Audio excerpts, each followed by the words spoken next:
Question में आपसे क्या पूछा है कि आपके पास अगर बर्फ है और ये बर्फ का टुकड़ा 0 डिग्री सेल्सियस पे 273 केल्विन पे, और अगर मैं इसको स्टीम में कन्वर्ट कर दूं और steam is eight 383 kelvin,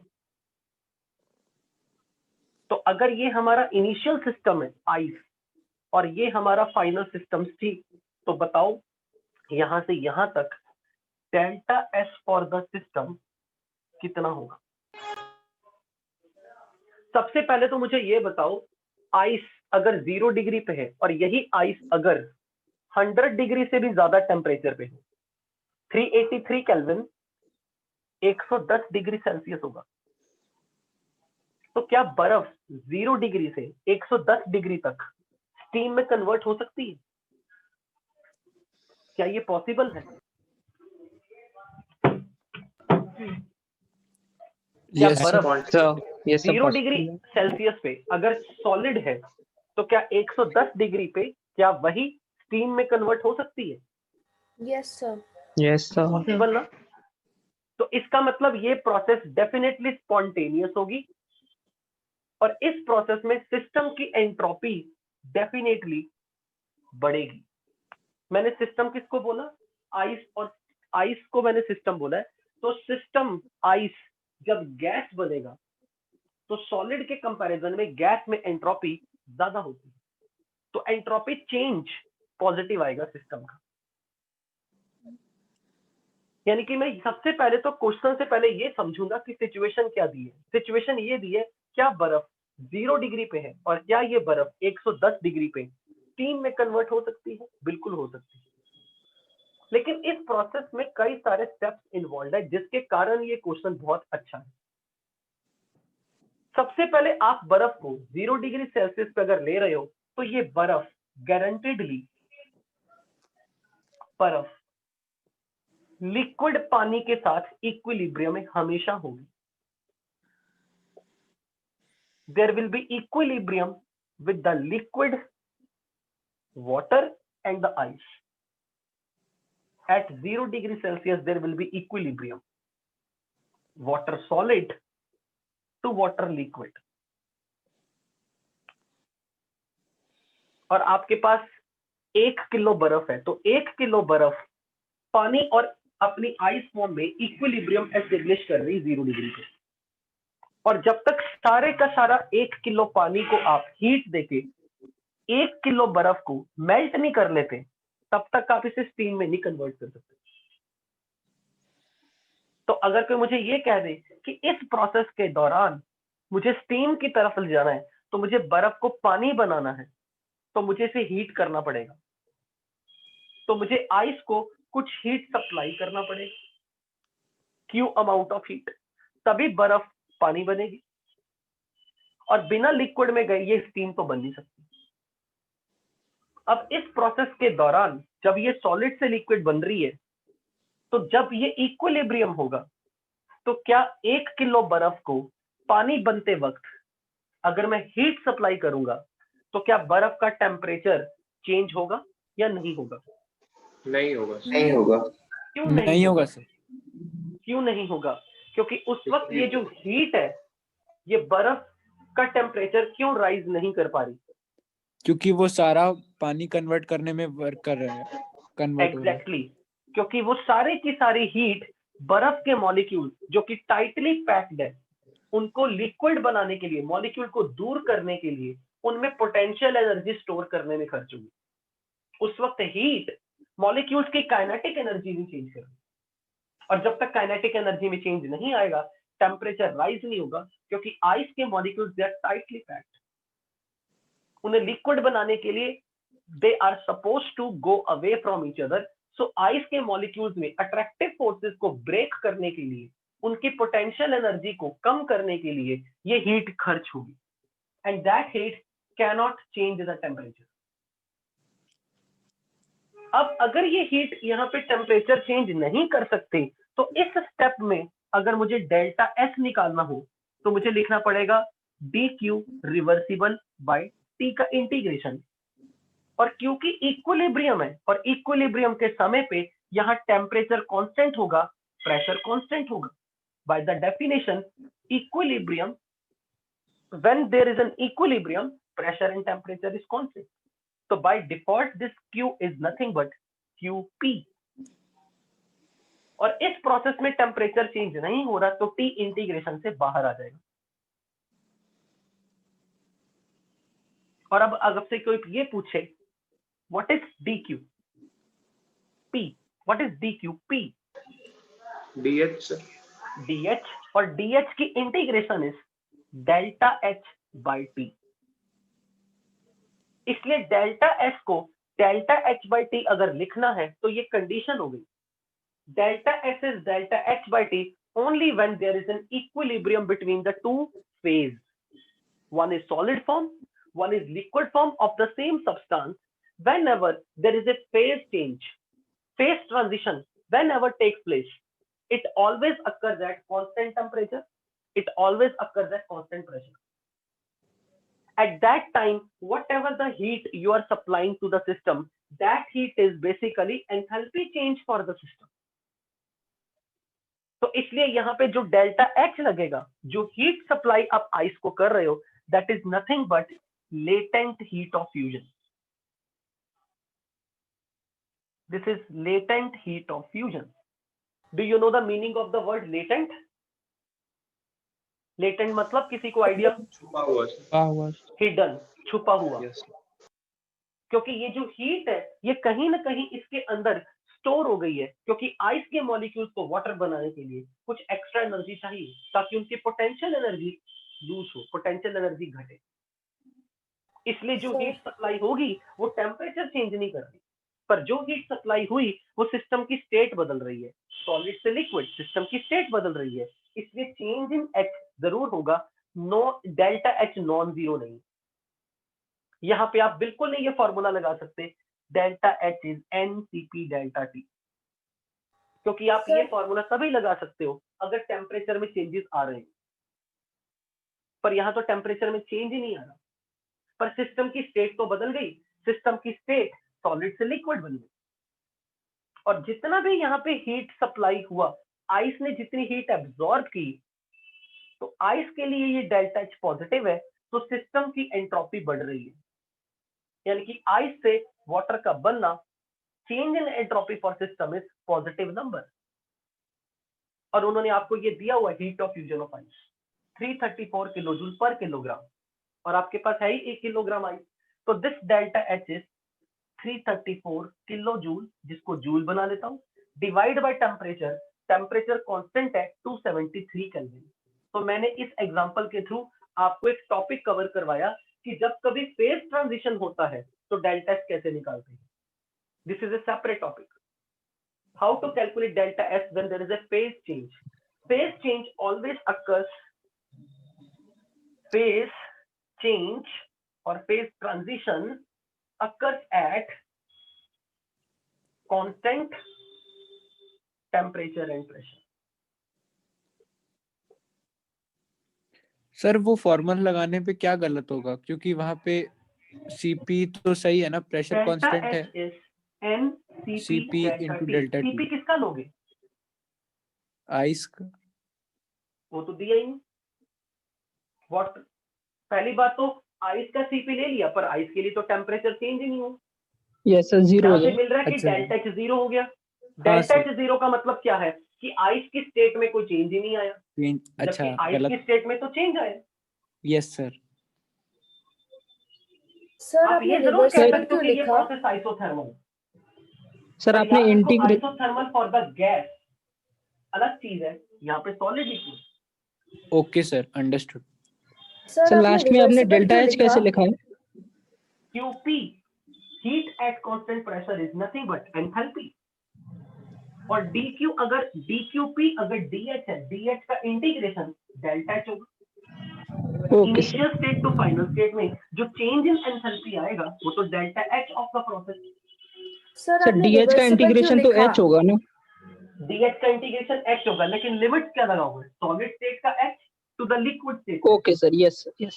So liquid का H minus solid state का H will be change in delta H. Okay, sir. Sir एक आपने बार student को रिवर्सिबल पूछ क्यों रही लिखा? डेल्टा एच निकाल दे किस भाई इक्वेशन में, ये तो डेफिनेशन है डेल्टा एच की, रिवर्सिबल क्यों लिखा? सर यहाँ पे delta H Yes, sir, sorry. Delta U plus delta PV वाला फॉर्मूला भी नहीं लगा सकते थे ना? लगा सकते थे पर उसके लिए आपको क्या करना पड़ता? पीवी एम चाहिए होता। Delta U Yes. Plus delta PV. Yes sir. पर मुझे ये बताओ पीवी की वैल्यू क्या लिखोगे? मैंने ये मान लिया पी कांस्टेंट है इस प्रोसेस में, प्रेशर कांस्टेंट है, तो मैं इसको लिख सकता हूँ P delta V, right? Yes yes sir. Delta U में लिख सकता हूँ Q plus W. Yes sir. Work is return as minus P delta V. Yes. तो पी डेल्टा वी कैंसल, तो डेल्टा एच क्या आ गया? Q. Q. Process Yes. Constant pressure पे है, यस तो sir. Q is nothing but QP QP. And yes QP is delta H. Yes sir. Yes तो आप चाहे यहाँ से लगाओ पर तरीके से लगाओ कि P Yes, कांस्टेंट sir. है, और अगर P कांस्टेंट है तो P बाहर। यस। W को मुझे लिखना चाहिए था minus P external into DV की इंटीग्रेशन, पर यहाँ पे तो इक्विलिब्रियम। इक्विलिब्रियम कब आता है? जब प्रोसेस रिवर्सिबल हो, यस। और अगर ये प्रोसेस रिवर्सिबल है तो रिवर्सिबल प्रोसेस में मैं P एक्सटर्नल को P सिस्टम लिख सकता हूँ, यस सर। क्योंकि प्रोसेस रिवर्सिबल है। और अगर प्रोसेस रिवर्सिबल है, P कांस्टेंट है, क्योंकि during this process pressure change हो नहीं रहा, तो डीवी की इंटीग्रेशन तो डेल्टा वी बन जाएगा। तो ये माइनस पी डेल्टा वी और ये P delta V cancel out होकर डेल्टा एच क्यूपी बन जाएगा। Yes. Whenever there is a phase transition, always do remember phase transition occurs at constant temperature and pressure. At that time, always Q is Q reversible P, which is delta H. This you can use anywhere whenever there is a physical change. But when there is a phase change at the equilibrium point. What is the equilibrium point? Melting point of the solid. You can use the same at the boiling point of the liquid. लेकिन Sir. ये मेरा step number 1 था। हाँ जी sir पूरी process spontaneous कैसे हो सकती है? मतलब पूरी आइस पूरी नहीं मानते हैं, मान लेते नहीं मानते, एक बार देख लेते यहाँ से यहाँ तक का पूरा स्टेप स्पॉन्टेनियस क्यों नहीं है। ओके। अब मेरा सेकंड स्टेप क्या होगा? मान लो सारा आइस आप पहले लिक्विड में कन्वर्ट कर दिए, यानी कि जब आइस लिक्विड बन गई पूरी की पूरी, तो इतना एंट्रोपी चेंज आया, इतना। अब आपके पास पानी लिक्विड, तो पानी लिक्विड है लेकिन पानी का टेम्परेचर 0 है, तो वाटर लिक्विड को 0 डिग्री सेल्सियस 110 डिग्री तक पहुंचा है, तो पहले तो पानी को बॉईल करना पड़ेगा, यानी कि 100 डिग्री तक लेके जाना पड़ेगा। Yes, sir. पर जैसे ही 100 डिग्री का टेम्परेचर आएगा, लिक्विड बॉईल करेगा, ये अपनी गैस फॉर्म के साथ इक्विलिब्रियम में आ जाएगा। Yes. यानी कि लिक्विड जो 0 डिग्री से है, उस लिक्विड का टेम्परेचर 100 डिग्री तक पहुंचाओगे, तभी वो लिक्विड अपने गैस फॉर्म के साथ इक्विलिब्रियम में आएगा। तो इस स्टेप में डेफिनेटली डेल्टा एफ बढ़ेगा। क्यों? क्योंकि टेम्परेचर बढ़ रहा है। Yes. तो टेम्परेचर कैसे बढ़ेगा? जब आप उसे हीट सप्लाई करोगे। आपकी बार ये फिजिकल चेंज नहीं है, लिक्विड तो अभी भी लिक्विड है, अभी तो ये प्रोसेस रिवर्सिबल भी नहीं है, क्योंकि आप 0 से 100 डिग्री टेम्परेचर चेंज कर रहे हो। लिक्विड का तो कोई प्रेशर नहीं होता, गैस का तो प्रेशर होता है, तो प्रेशर भी सिस्टम का चेंज हो रहा है, टेम्परेचर भी सिस्टम का चेंज हो रहा है, तो ये रिवर्सिबल भी नहीं हो इक्विलिब्रियम सकती? नहीं है, ये रिवर्सिबल कैसे होगी? क्या इस प्रोसेस में जब आप लिक्विड से गैस में जा रहे हो, सिस्टम का प्रेशर बढ़ेगा या घटेगा? जब आप एक लिक्विड को गैस बनाओगे कंटेनर के अंदर, तो क्या उस कंटेनर में प्रेशर बढ़ेगा या घटेगा या सेम रहेगा? बढ़ेगा। तो प्रेशर चेंज तो होगा, टेम्परेचर भी चेंज हो रहा है। सर लिक्विड का प्रेशर हम 0 मानते हैं क्या? लिक्विड का 0, लिक्विड का मान लिया 0, गैस लिक्विड का सॉरी लिक्विड ही है तो लिक्विड का प्रेशर अभी हम काउंट नहीं करें, मैंने ना एक्चुअली गैस समझ लिया था, मैंने लिखा। Yes sir. तो प्रेशर में मान लेता हूं कि कोई चेंज नहीं, pressure is assuming to be like no change in pressure, पर टेम्परेचर में चेंज हो रहा है। और अगर प्रेशर में चेंज नहीं हो रहा पर टेम्परेचर में चेंज हो रहा है, डेफिनेटली इक्विलिब्रियम तो नहीं, क्योंकि इक्विलिब्रियम तभी आएगा जब प्रेशर भी same, pressure is not changing with time, temperature is not changing with time. तो ऐसे केस में अब अगर मुझे डेल्टा एस निकालना हो लिक्विड का, तो मुझे लिखना पड़ेगा डी क्यू। अब ये प्रोसेस तो इरिवर्सिबल है ना, लेकिन इरिवर्सिबल प्रोसेस का अगर डेल्टा एस निकालना है तो मैं एक ऑल्टरनेटिवली मेथड लगाऊंगा, रिवर्सिबली अगर मैं इसे लिक्विड से लिक्विड बनाऊं, but reversible method, alternative method, पर from the same state 0 degree to 100 degree. तो डेल्टा एस निकालते वक्त तो मुझे मेथड में D Q reversible by T लगाना पड़ेगा, इस मेथड के थ्रू, ऑल्टरनेटिव मेथड के थ्रू। पर चाहे मैं ऑल्टरनेटिव मेथड के थ्रू ही लगा रहा हूं, मेरा टेम्परेचर तो चेंज होगा ना, टेम्परेचर को तो मैं इंटीग्रेशन से बाहर नहीं निकाल सकता, तो Yes, मुझे sir. हर हालत Yes, में sir. डी क्यू को टी की टर्म्स में इंटीग्रेट करना पड़ेगा। Yes, तो sir. मैं डी Yes, क्यू को sir. लिख दूंगा N C P D T, dt। Heat capacity for the liquid by T का इंटीग्रेशन। क्या प्रेशर में कोई चेंज आ रहा है? क्या प्रेशर No, बढ़ रहा है या sir. घट रहा है या क्या हो रहा है लिक्विड से लिक्विड? No change. तो मेरे लिए ये प्रोसेस कांस्टेंट प्रेशर पे चल रही है अभी भी, पर टेम्परेचर कांस्टेंट नहीं है, मैं टी को इंटीग्रेशन से बाहर नहीं निकाल सकता। पर प्रेशर में चेंज मेरे लिए नहीं आ रहा, तो मैं इसको क्यू को लिख सकता हूँ क्यूपी। द मोमेंट मैंने इसे क्यूपी लिखा तो मुझे लिखना चाहिए था D H, and D H I can write it as mass into specific heat into dt by T का integration in the limit from 0 degree to 100 degree, 273 kelvin to 373 kelvin. पर ये भी लिक्विड है, ये भी लिक्विड है, तो ये स्पेसिफिक हीट कैपेसिटी लिक्विड के लिए लिखो। आप चाहो तो इसे मोलर हीट कैपेसिटी के टर्म में लिख दो, N CP of the liquid into dt by T का integration from 273 kelvin to 373 kelvin. चाहे आप मास इनटू स्पेसिफिक हीट की टर्म में लिख दो, टोटल हीट कैपेसिटी, चाहे moles into molar heat capacity की टर्म में लिख दो, टोटल हीट कैपेसिटी। बट आपको जब भी यहाँ पे देख रहे हो कि लिक्विड से लिक्विड बना तो प्रेशर में कोई चेंजेस नहीं है, मेरे लिए इस प्रोसेस में पी कांस्टेंट है, पर टेम्परेचर चेंज हो रहा है, तो टी को इंटीग्रेशन से बाहर नहीं ला सकते, तो डी क्यू को टी की टर्म में इंटीग्रेट करना पड़ेगा। ये भी लिक्विड है, ये भी लिक्विड है, तो आपको लिक्विड की हीट कैपेसिटी लिखनी है। तो मैं इस इक्वेशन में क्या लिख दूंगा, N CP of liquid dt by T का integration ln T2 by T1। अगर आप मास इनटू स्पेसिफिक हीट की टर्म में लिखना चाहते हो, it's your choice depending on the question, क्योंकि आपको मास क्वेश्चन में गिवन है 1 किलो, पर आपको हीट कैपेसिटी के बारे में कोई डाटा दिया होगा question. Yes, specific heat question में गिवन है, जो मैंने यहां नहीं लिखी थी।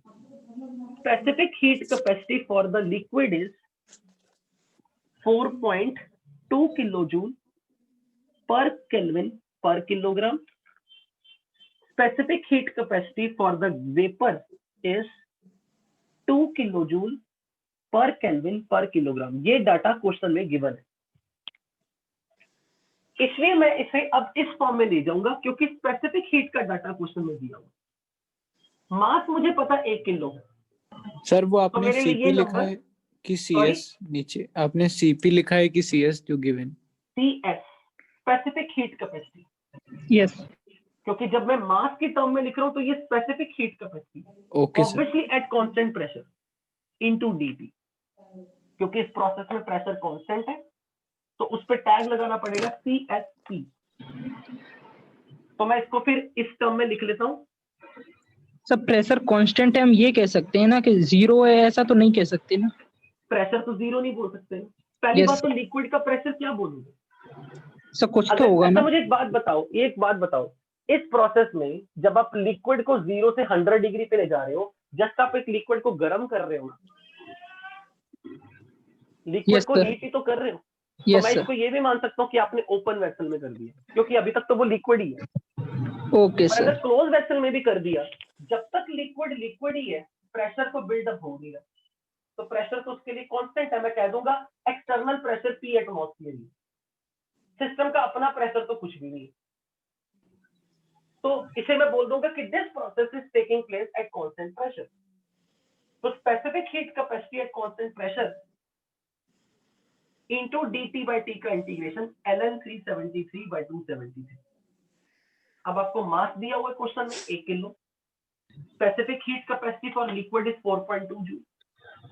तो नेचुरल लॉग ऑफ 373 by 273 ये आप सॉल्व कर लेना, ये पॉजिटिव नंबर आएगा सर किलो जूल। और इसी के लिए आपको ये वैल्यूज दी हुई है।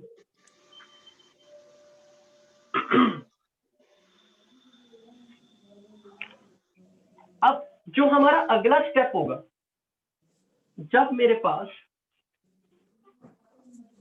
अगला स्टेप होगा जिसमें सर, ये तो लिक्विड किलोजूल में वाटर दिया को हुआ था। 100 डिग्री से गैस वाटर में कन्वर्ट किया, यहाँ पे बॉइलिंग पॉइंट आ गया, और बॉइलिंग पॉइंट का मतलब फिर से इक्विलिब्रियम एस्टेब्लिश हो गया। अब की Yes, बार sir. आपकी प्रोसेस किसी क्लोज कंटेनर में होनी चाहिए, क्योंकि इक्विलिब्रियम अगर किसी कंपोनेंट की फिजिकल स्टेट गैस है तो इक्विलिब्रियम तभी आएगा जब आप उसे क्लोज कंटेनर में लोगे। ओपन वेसल में तो कभी इक्विलिब्रियम नहीं आएगा।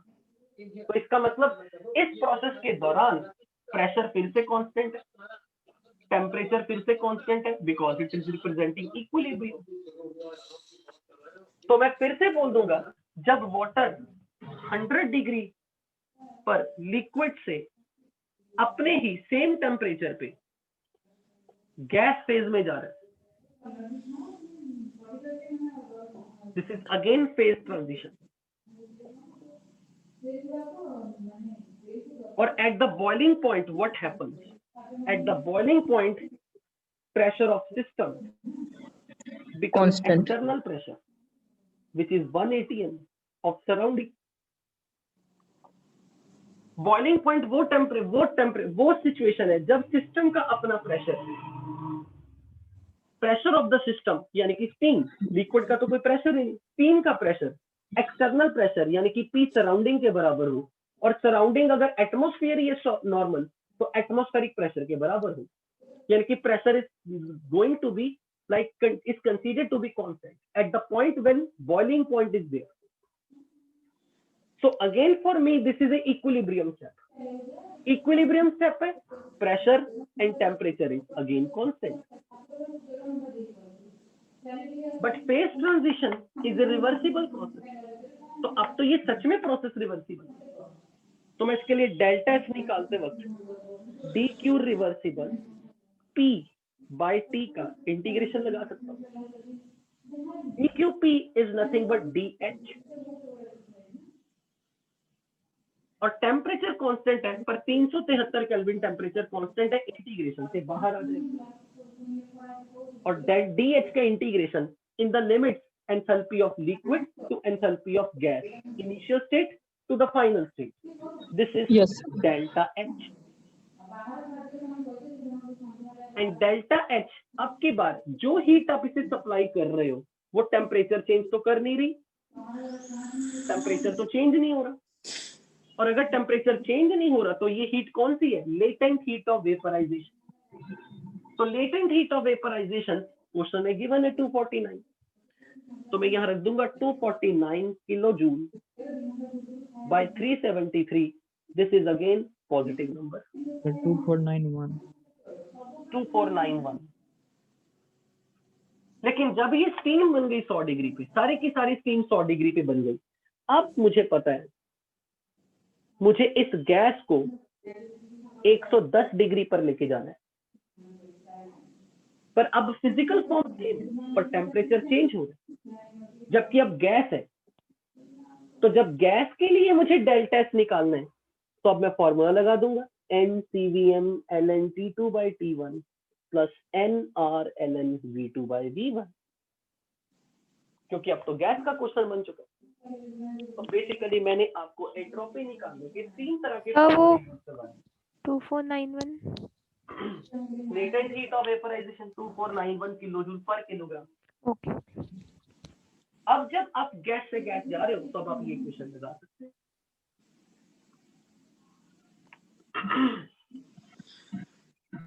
और अगर ऐसे सॉल्व नहीं करना क्योंकि इस प्रोसेस में टेम्परेचर चेंज हो रहा है, आप इसको ये लिख दो dq रिवर्सिबल बाय t का integration.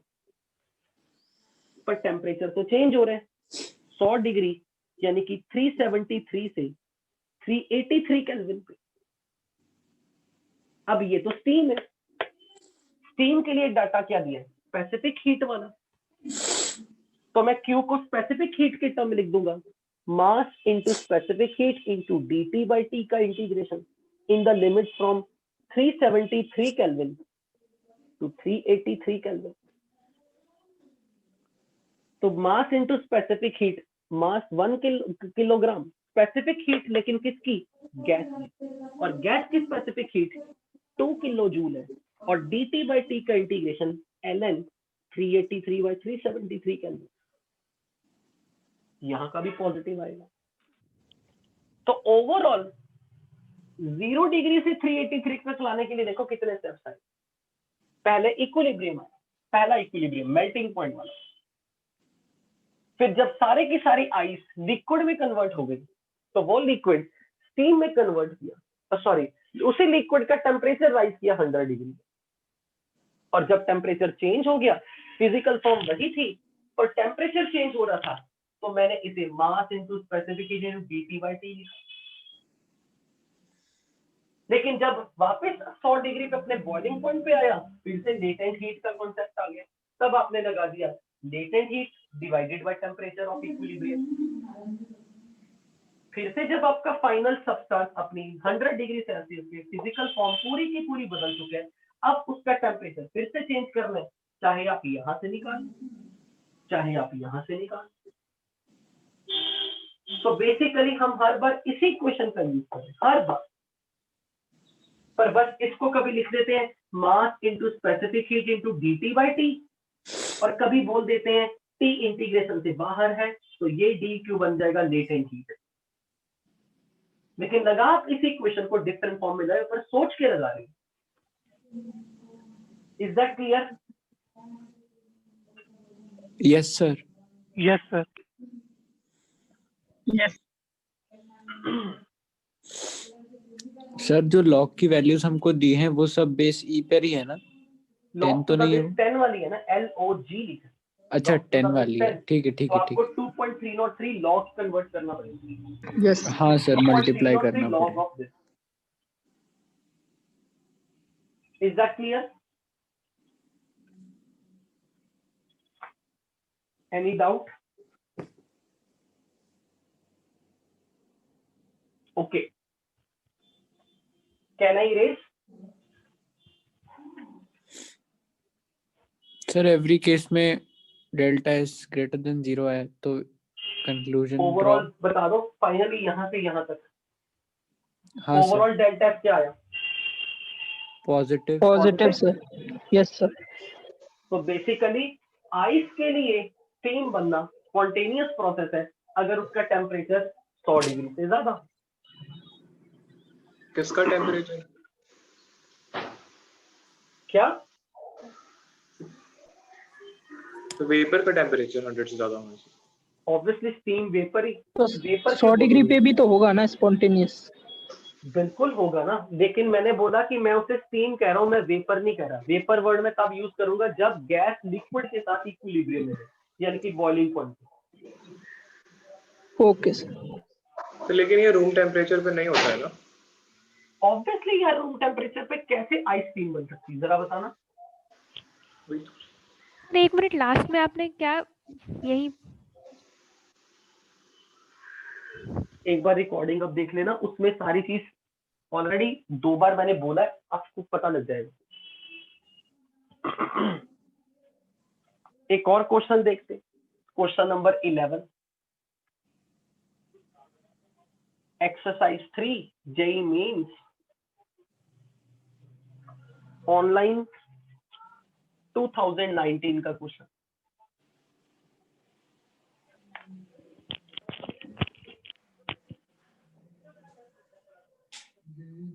Two blocks of same mass and at temperature, ये प्लीज अपने सॉन्ग वाली एबिलिटी थोड़ी देर के लिए रोक दो।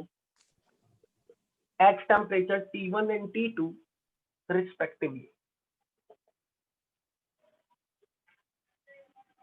are brought in contact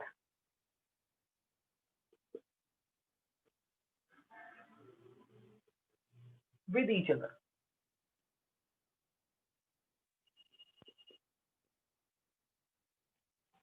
and are allowed to attain equilibrium at constant pressure.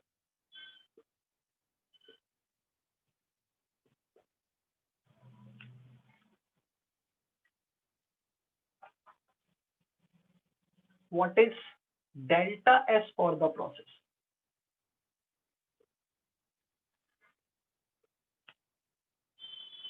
Your choices are 2CpLn T1 plus T2 by 4T1 T2. Second choice 2CpLn T1 plus T2 by T1 T2, but square root of this. CpLn T1 plus T2 whole square upon 4T1 T2. And fourth choice is 2CpLn T1 plus T2 by 2T1 T2. मैंने अपनी choice से ये दो particular question आपको क्यों करवाने चाहे। Actual में ये क्वेश्चन अपने आप में एक डेरिवेशन है, अपने आप में ये पूरा टॉपिक है। बेसिकली मैंने आपको अभी तक एंट्रोपी हर बार पढ़ाई थी, लेकिन मैंने कभी सॉलिड लिक्विड वाला क्वेश्चन नहीं करवाया, लाइक न्यूमेरिकल फॉर्म, और खासकर जिसमें फेज ट्रांजिशन इन्वॉल्व हो। जब कोई सॉलिड अपने मेल्टिंग पॉइंट पे हो, जब कोई लिक्विड अपने बॉइलिंग पॉइंट पे हो, उस टॉपिक को कवर करने के लिए मैंने पिछली इलस्ट्रेशन उठाई थी।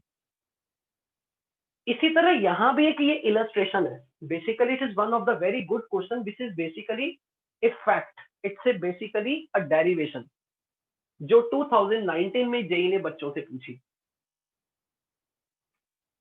क्वेश्चन ये है सर, हमें ये याद रखना था, मतलब ये याद रखना है पूरा क्या, डेरिवेशन या डायरेक्ट रिजल्ट याद रखना है? क्वेश्चन आ गया।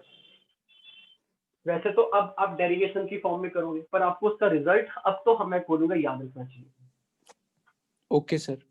क्वेश्चन ये है कि अगर एक ब्लॉक है जिसका टेम्परेचर T1 है, और अगर मैं इसको एक दूसरे ब्लॉक के कांटेक्ट में ले आऊं जिसका टेम्परेचर T2 है, नेचुरली T1 T2 दोनों सेम नहीं है। सपोज T1 बड़ा है, T2 छोटा है, तो ऑब्वियसली हीट का ट्रांसफर होगा। Heat will transfer from block A to the block B। They are having same mass, और क्योंकि सबका Cp एक ही वर्ड लिखा हुआ है, Cp मतलब दोनों ब्लॉक सेम मटेरियल के हैं। लाइक ये भी कॉपर का है, ये भी कॉपर का है, तो दोनों का Cp सेम है। जब भी क्वेश्चन सॉलिड या लिक्विड का आएगा, तो आप एंट्रोपी निकालने के लिए गलती से भी ये फॉर्मूला नहीं लगा सकते। क्यों नहीं लगा सकते? क्योंकि ये हमने आइडियल गैस के लिए डिराइव किया क्योंकि था। ये हमने आइडियल गैस के लिए बनाया था। But now your system is of solid, अब ये नहीं लगा सकते।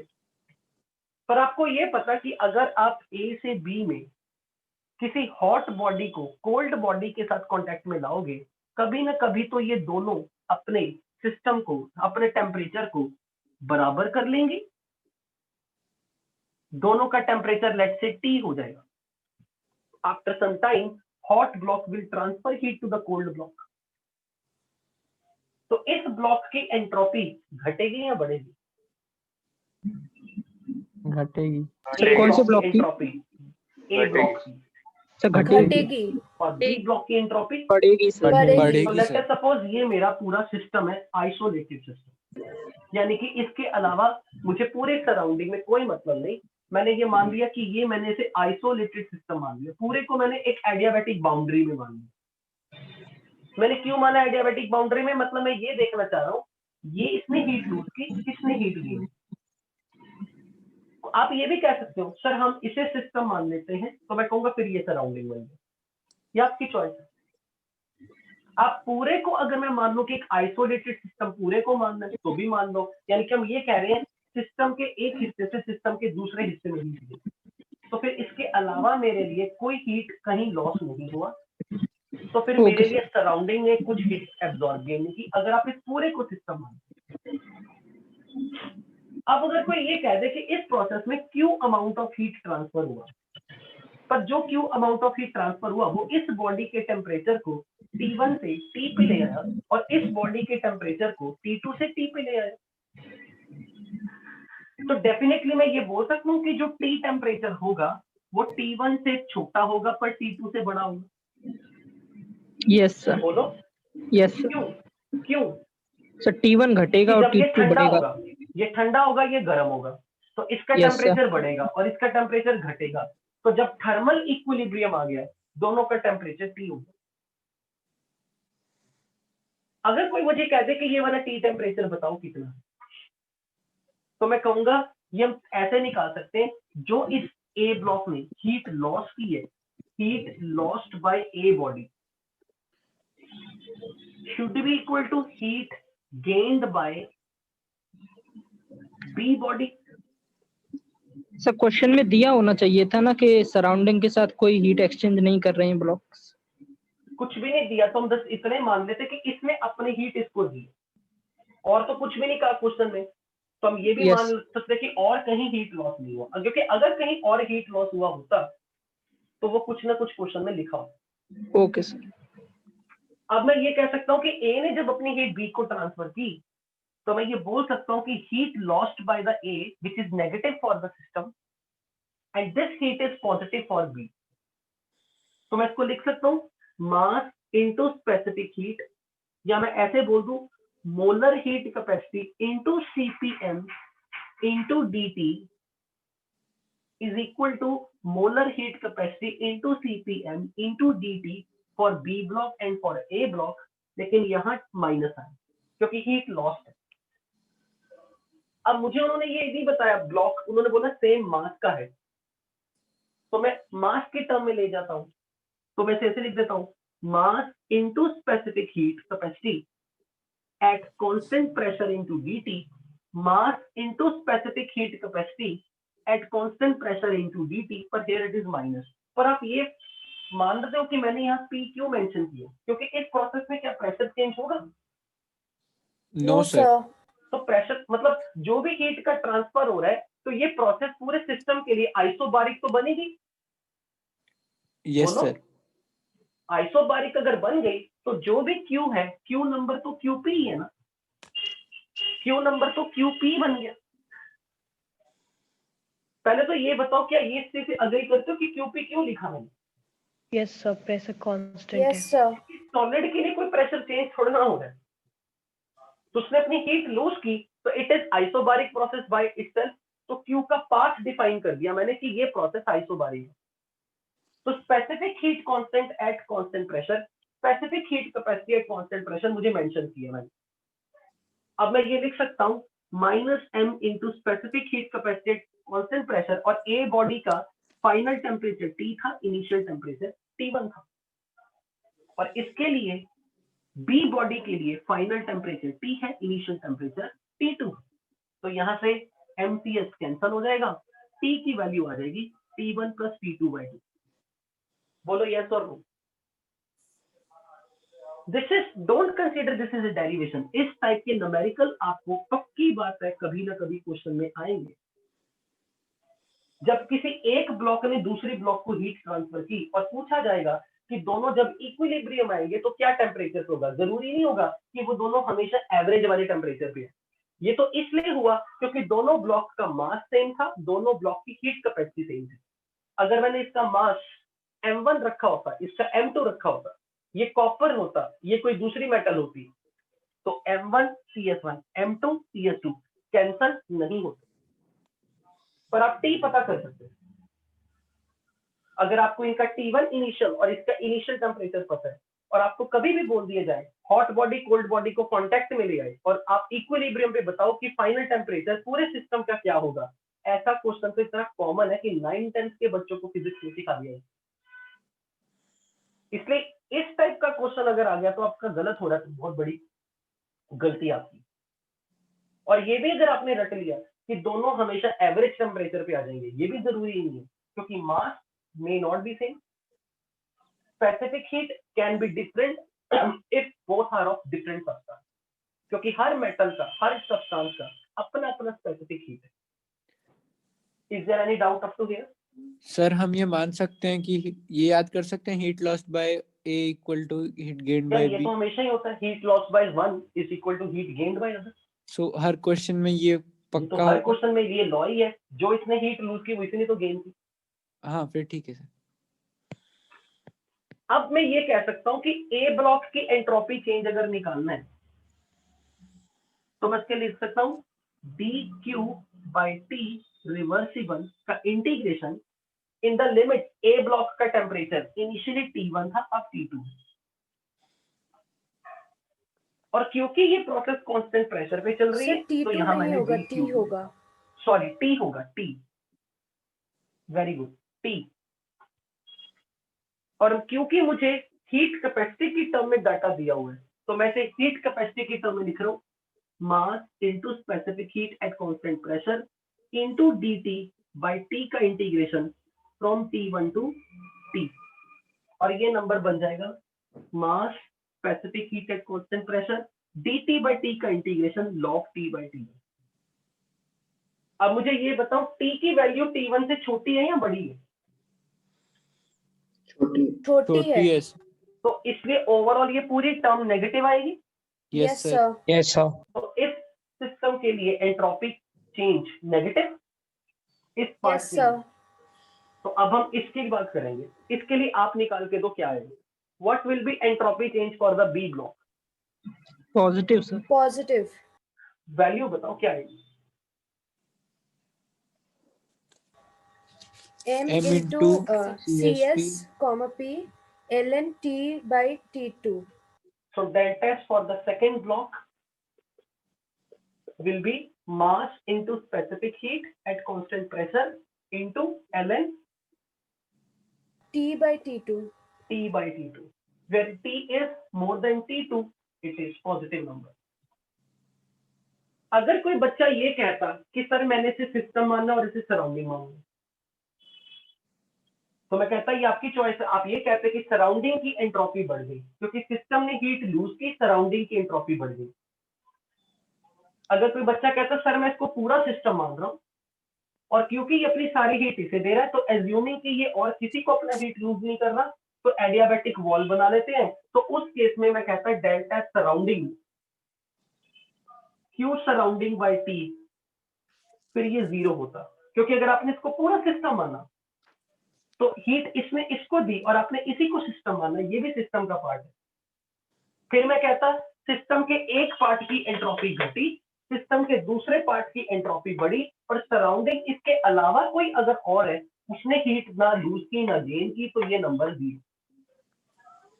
पर अगर कोई बच्चा कहता नहीं सर मैं इसको सिस्टम मान रहा हूँ ये सराउंडिंग मान रहा हूँ, तो मैं कहूंगा फिर इसकी एंट्रोपी घटी और सराउंडिंग की एंट्रोपी इतनी बढ़ गई, उससे कोई फर्क नहीं आएगा। आप सिस्टम पूरे को मानो, पर अगर पूरे को सिस्टम मानना तो फिर ये मान के चलो इसने सारा हीट इसको दिया, मतलब इसने कोई हीट लूज नहीं किया और किसी चीज को, तो इसकी बाउंड्रीज लाइक एज्यूमिंग कि दे आर एडियाबैटिक, तो फिर सराउंडिंग के लिए क्यूज एक्सचेंज नहीं हुआ।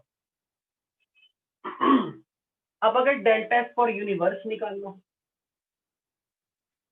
तो अगेन मैं कहूंगा अगर आपने पूरे को सिस्टम माना पूरे को, तो फिर मैं मान लूंगा delta S for system plus delta S for surrounding, this number is 0, और डेल्टा सिस्टम को मान लूंगा इसका डेल्टा एस प्लस इसका डेल्टा।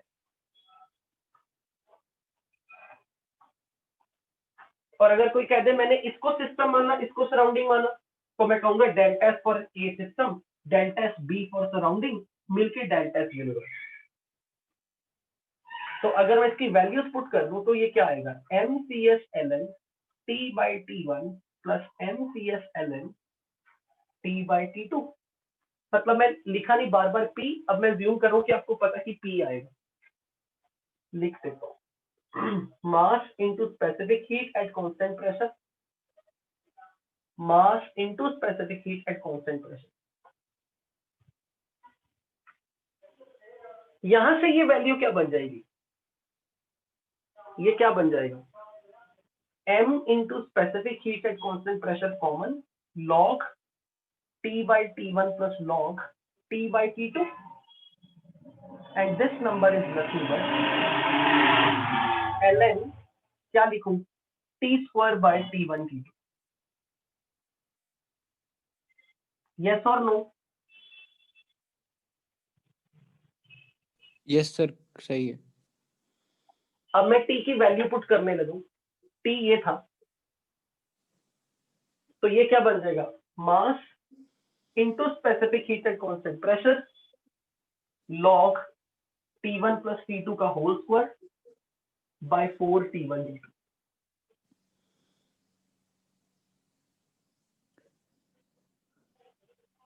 अब ये बताओ जब किसी नंबर का स्क्वायर हो रहा है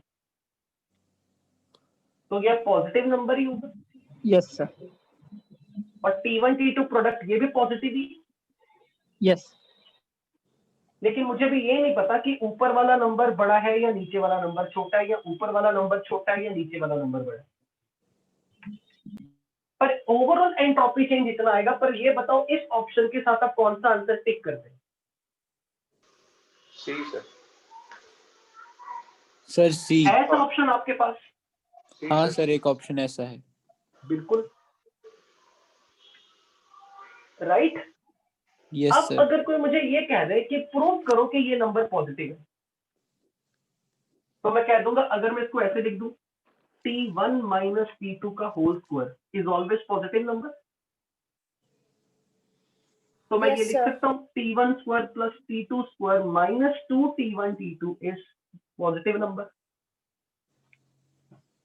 तो मैं इसको ये भी लिख सकता हूं T1 square plus T2 square minus 2 T1 T2, अगर मैं दोनों तरफ 4 T1 T2 से ऐड कर दूं तो कोई चेंज थोड़ा ना आएगा, दोनों तरफ 4 T1 T2 ऐड करने, और ये नंबर बन जाएगा T1 प्लस T2 का whole square is greater than 4 T1 T2। तो यहां से ये क्या बन जाएगा, T1 प्लस T2 का whole square by 4 T1 T2 is always positive, sorry is greater than 1। तो अब ये बताओ अगर ये नंबर हमेशा 1 से बड़ा है तो ये लॉग टर्म क्या आएगी, ग्रेटर देन 0। अब ये बताओ जब आपने ये टोटल डेल्टा एस निकाला पॉजिटिव आया टोटल डेल्टा एस, तो what you will call this process? Spontaneous. Spontaneous, reversible, irreversible? Irreversible. Irreversible. अच्छा एक बात बताओ, अगर इस ब्लॉक ए ब्लॉक से बी ब्लॉक में हीट का ट्रांसफर रिवर्सिबली हुआ होता, ये कब होता, जब T1 और T2 में क्या होता? अगर ए ब्लॉक से हीट बी ब्लॉक बहुत में कम reversibly डिफरेंस होता है transfer T1 T2 में। सर नेग्लिजिबल डिफरेंस होता है। नेग्लिजिबल डिफरेंस, यानी कि T1 नियरली T2 होता। हाँ सर। तो बताओ अगर T1 नियरली T2 होता, दोनों नंबर को नियरली T मान लेता हूँ, T ये भी T ये भी T ये भी T ये भी T, तो ये नंबर क्या होता? 1 ही हो जाता सर। 1 हो जाता। और अगर हाँ ये सर। नंबर 1 हो जाता तो ये प्रोसेस क्या होती? जीरो ना, डेल्टा जीरो हो जाता है। रिवर्सिबल, और yes sir. Delta zero universe के लिए प्रोसेस रिवर्सिबल नहीं होता, Reversible. प्रूफ है। यानी कि जितना हॉट और कोल्ड बॉडी का टेम्परेचर क्लोज होगा, यानी कि Yes. A hot B cold, दोनों के टेम्परेचर में डिफरेंसेस जितने कम होंगे उतना प्रोसेस रिवर्सिबल होगा। उस समय ये नंबर अपने आप को जीरो बनाने की कोशिश करेगा। डेल्टा अगर टेंड्स एक टू को आप जीरो। बहुत हाई टेम्परेचर पर रख दो, दूसरे को लो टेम्परेचर पर रख दो, यानी कि very hot body very cold body, अब ये नंबर उतना ही 1 से बड़ा होगा, तो net entropy change is positive. So मैं बोल दूंगा overall in this process entropy of universe will increase and process is irreversible. Irreversible.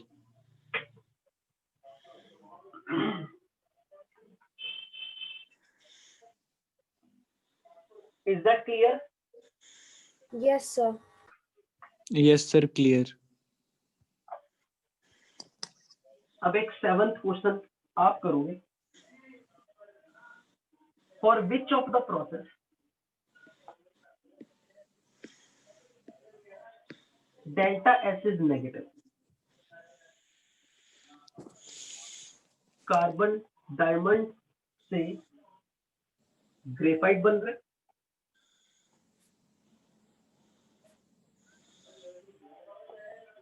Nitrogen gas का प्रेशर 1 atm से नाइट्रोजन का प्रेशर 5 atm किया जा रहा है।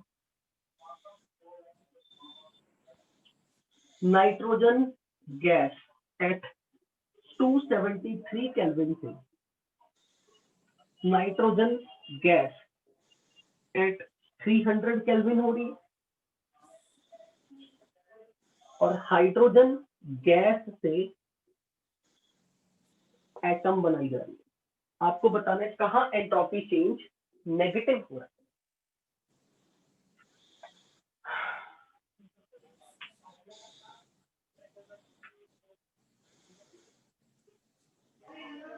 Sir B.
कितना टाइम?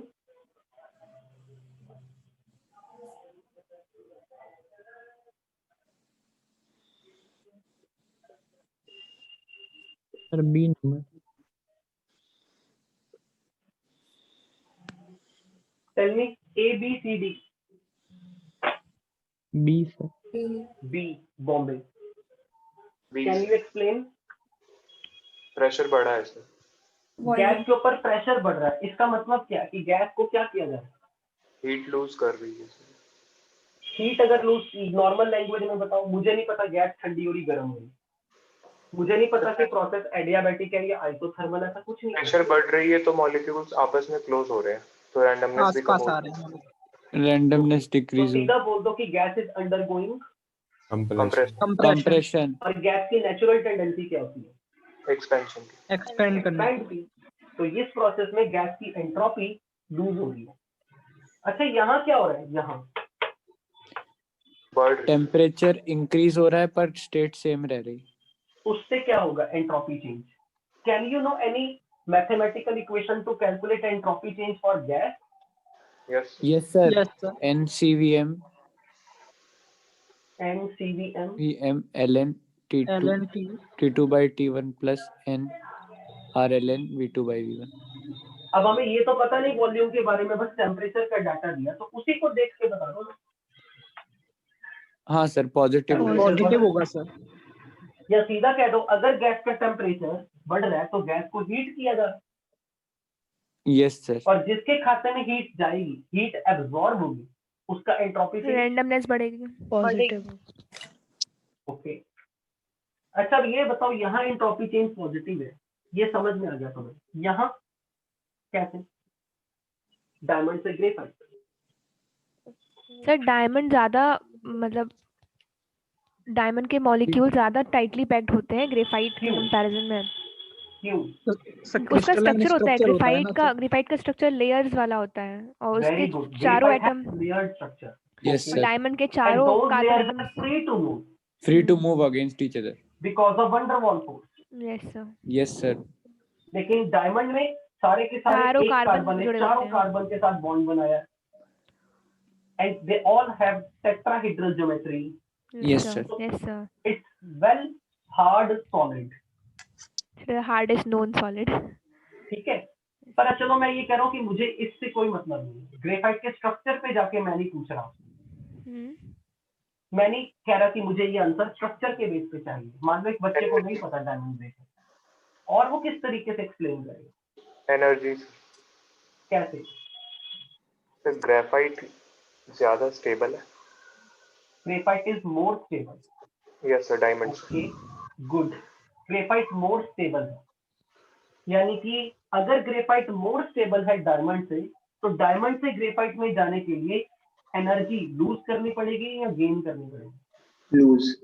लूज करनी पड़ेगी। हीट लूज करेगा तो उसकी entropy negative. Entropy change negative आएगी। ग्रेफाइट ज्यादा स्टेबल कैसे है? फिर तो आपने इसको आंसर क्यों नहीं बोला? अच्छा ग्रेफाइट ज्यादा स्टेबल क्यों है? इसका आंसर आपको थर्मोकेमिस्ट्री में मिल जाएगा। Okay sir. उससे तो यहाँ पर ये एक्सप्लेन हो रहा है कि डायमंड से ग्रेफाइट में बनना है तो हीट लूज करते हो, ये बात सही है, ये प्रोसेस एक्सोथर्मिक। तो जब हीट लूज होगी तो Q नेगेटिव होगा, और अगर Q नेगेटिव Delta is होगा negative. तो इस प्रोसेस में डेल्टा तो नेगेटिव आना चाहिए, आंसर तो होना चाहिए। पर जो आपने मुझे पहला तर्क दिया कि ग्रेफाइट की लेयर्स में स्लिपरी होती हैं, उनके बीच का फोर्स ऑफ अट्रैक्शन कम है, एटम्स में रैंडमनेस या फ्री टू मूव यहाँ ग्रेफाइट में ज्यादा है, डायमंड में एटम्स आर टाइटली पैक्ड,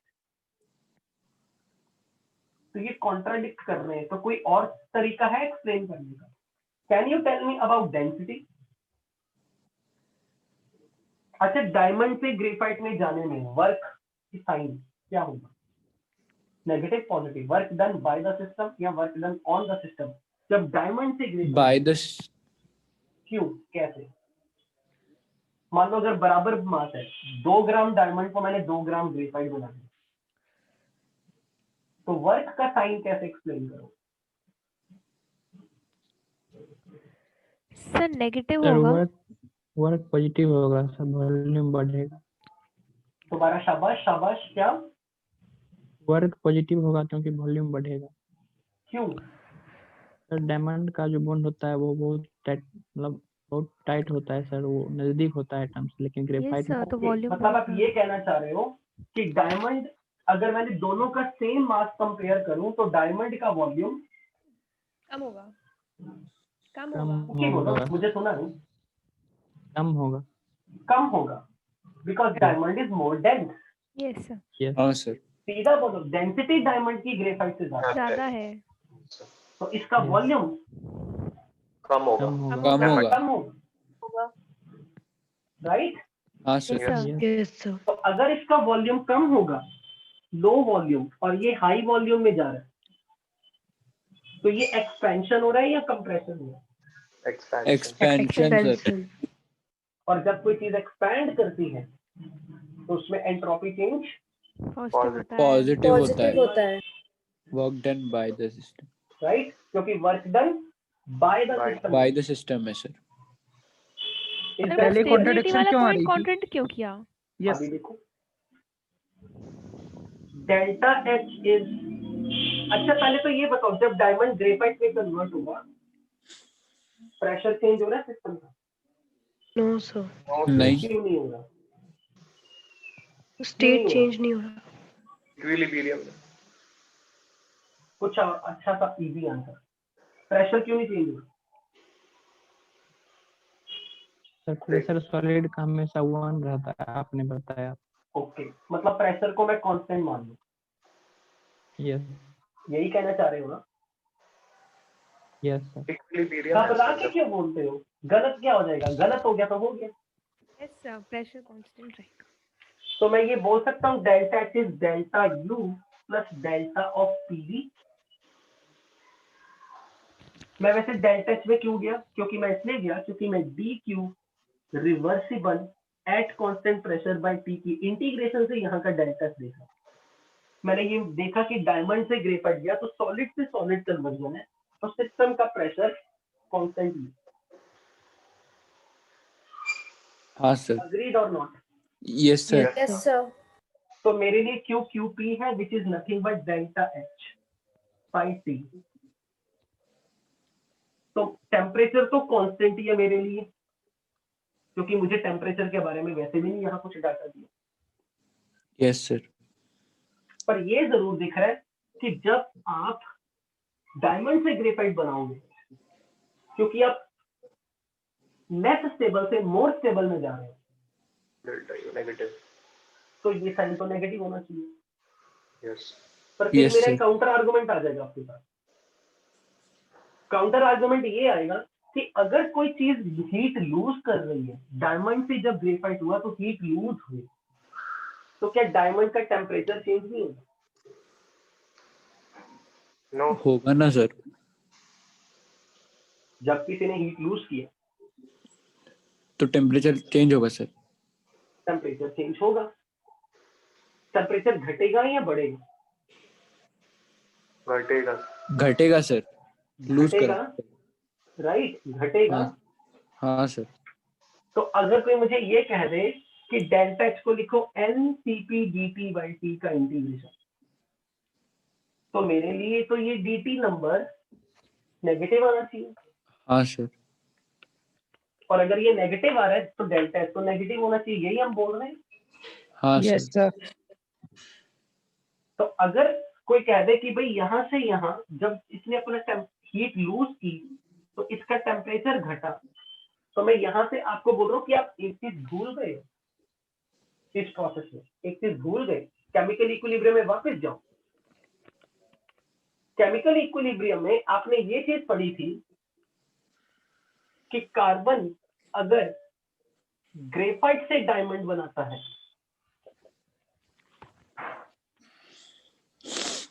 तो इस प्रोसेस, ये प्रोसेस हेटेरोजेनियस इक्विलिब्रियम। एक्सोथर्मिक थी या एंडोथर्मिक थी,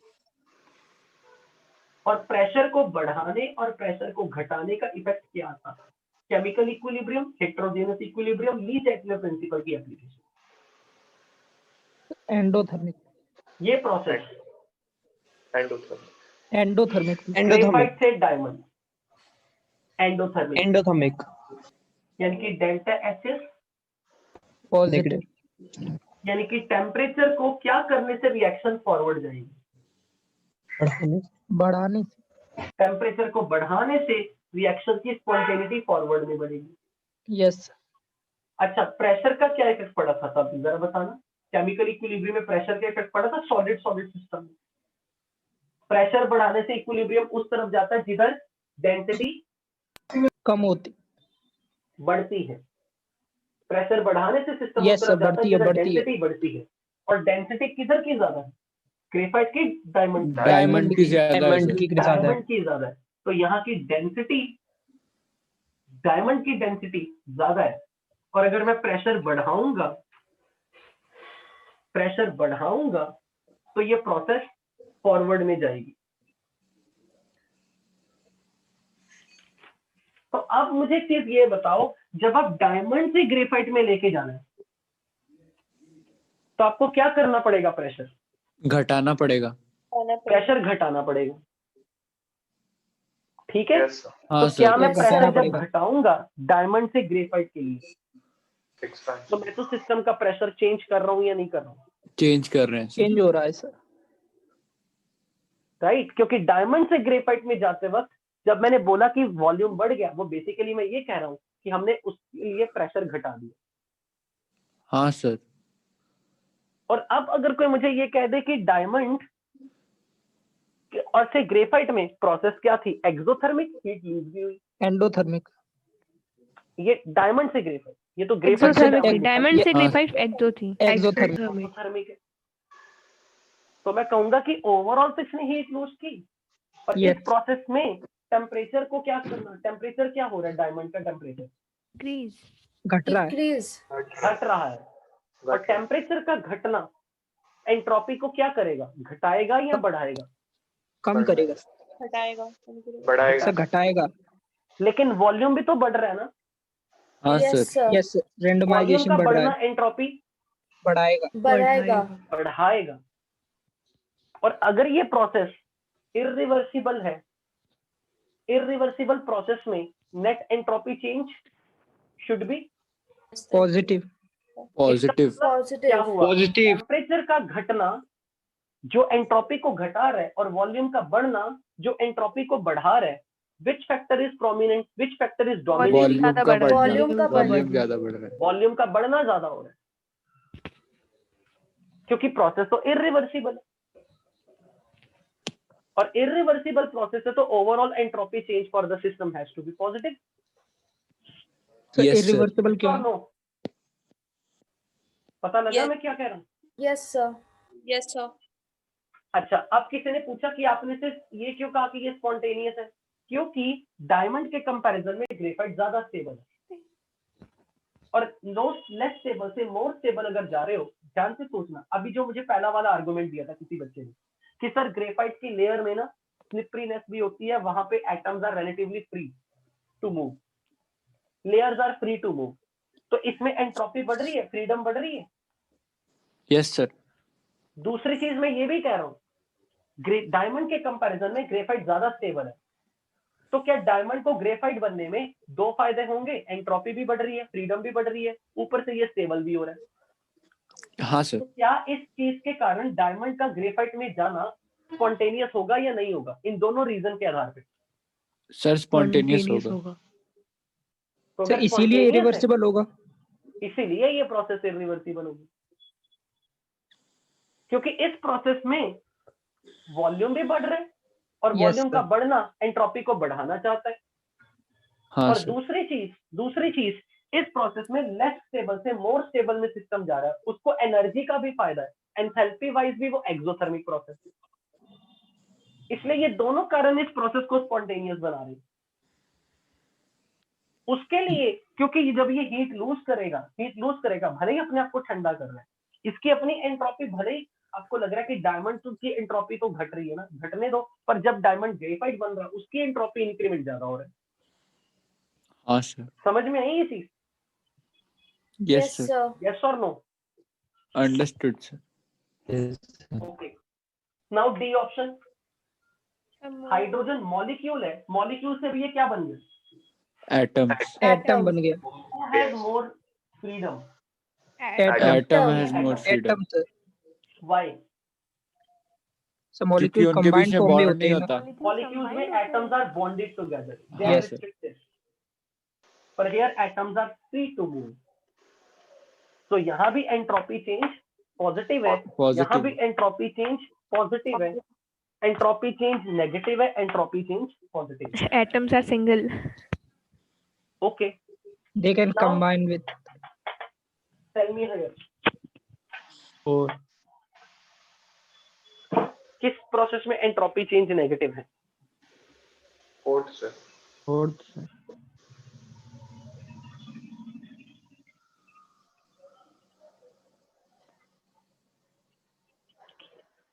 फर्स्ट, सेकंड, थर्ड, फोर्थ?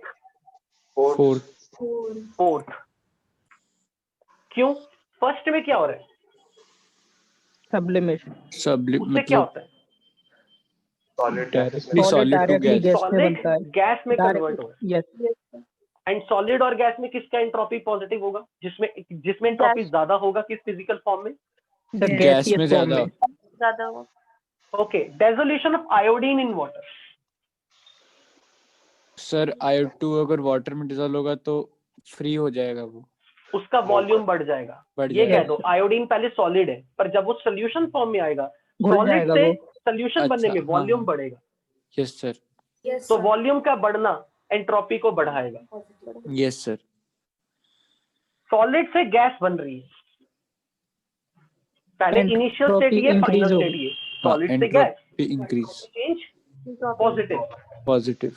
यहाँ ये भी गैस है, ये भी गैस है। अब मोल्स घटी है। सर यहाँ पे मोल्स घट घट रहे। 4 था और वहाँ पे 2 हो गया। टोटल मोल्स 4 से 2 हो गए, हाँ सर। तो गैस के मोल्स कम हो गए। And entropy is extensive property, intensive property. Extensive sir. Extensive. Extensive depends on moles, तो 4 मोल से 2 मोल, तो एंट्रोपी चेंजेस नेगेटिव। नेगेटिव। तो एक बार थर्ड वाला फिर से बता देंगे। ना थर्ड वाले में Yes. मैंने बोला सॉलिड से गैस बन रहा है, तो सॉलिड से सॉलिड भी तो बन जाए। यहाँ से यहाँ तो एंट्रोपी चेंज नहीं दिखा ना हमें, यस। पर यहाँ से ये जो बनना तो एंट्रोपी बढ़ाएगा ना। Okay sir. So overall process के लिए डेल्टा एस पॉजिटिव होगा। Okay, now moving to the one last point. Different solids के एंट्रोपी से कैसे कंपेयर करेंगे? तब हमें ये देखना पड़ेगा मोल्स का। अच्छा, डिफरेंट सॉलिड्स का करना है तो फिर Yes, वो आप sir. सॉलिड स्टेट में जाके 12th क्लास में देखोगे, क्या आपके सॉलिड में अट्रैक्टिव फोर्सेस पहले से वीक है या स्ट्रांग है? क्या आपके सॉलिड्स में आयनिक अट्रैक्शन है, आयनिक बॉन्ड है? क्या आपके सॉलिड्स में वंडरवॉल फोर्स है? तो सॉलिड के कॉन्स्टिट्यूएंट पार्टिकल्स में इंटरमॉलिक्यूलर फोर्स कितनी स्ट्रांग है या कितनी वीक है, उसके बेसिस पे बताओ। सो जिन सॉलिड्स में आपस में इंटरमॉलिक्यूलर लेवल पे फोर्स ऑफ अट्रैक्शन वीक होगा, वहां पे एंट्रोपी डेफिनेटली हाई होगी।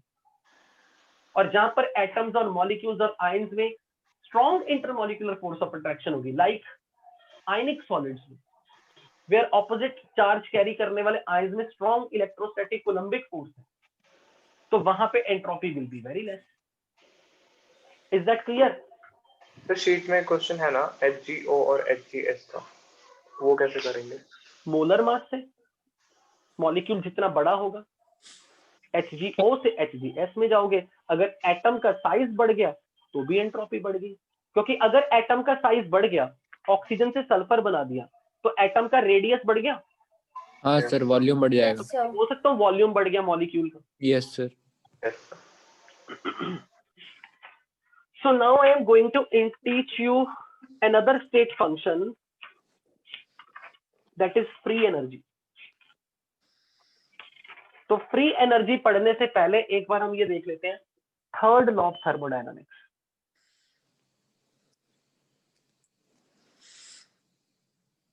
सर टाइम ओवर ना हो गया? टाइम तो ओवर हो गया है, कितना टाइम हो गया? 6:15 था हमारा टाइम। 6:26 हो गया। अभी कोई क्लास है क्या आगे?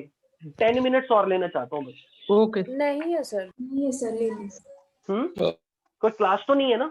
नहीं है सर, ले लीजिए। बस 10 मिनट्स और, 10 मिनट्स में फ्री कर दूंगा। So what this law says is entropy of perfect crystalline solid at absolute zero or at 0 Kelvin is 0.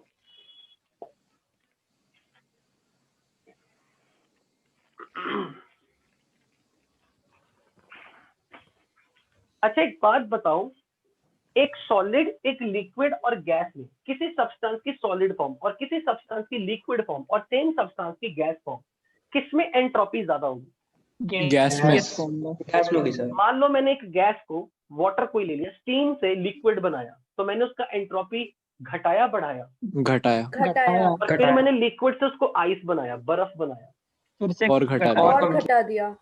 बर्फ बन गई 0 डिग्री पे। अब मैंने उस बर्फ को 0 डिग्री से भी और कम टेम्परेचर पे -10 degree, -20 degree, -30 degree, -100 degree, -273 degree पे ले गया। तो मैं आइस के अंदर क्या करता जा रहा हूं, पहले क्या था, नॉर्मली देखना, गैस में जो पार्टिकल्स होते हैं बहुत they are दूर free दूर to undergo every kind of motion. They can translate, they can rotate, they can vibrate. जब लिक्विड में आए, फिर से atoms and molecules are free to move. They can undergo translation, they can undergo rotation, they can undergo vibration. जब solid में अगर आ गए, atoms are now not free to move. तो अपने एटम्स को एक ही जगह पे खड़ा कर दिया, ट्रांसलेटरी मोशन उनका रोक दिया, वो रोटेट भी नहीं कर सकते, लेकिन वो अपनी पोजीशन पे बैठ के वाइब्रेट कर सकते हैं, बस अपनी पोजीशन पे, अपनी मीन पोजीशन के अराउंड वाइब्रेट कर सकते हैं। तो even at very very low temperature A solid have vibrational degree of freedom. Solid के मॉलिक्यूल्स और atoms only they can vibrate.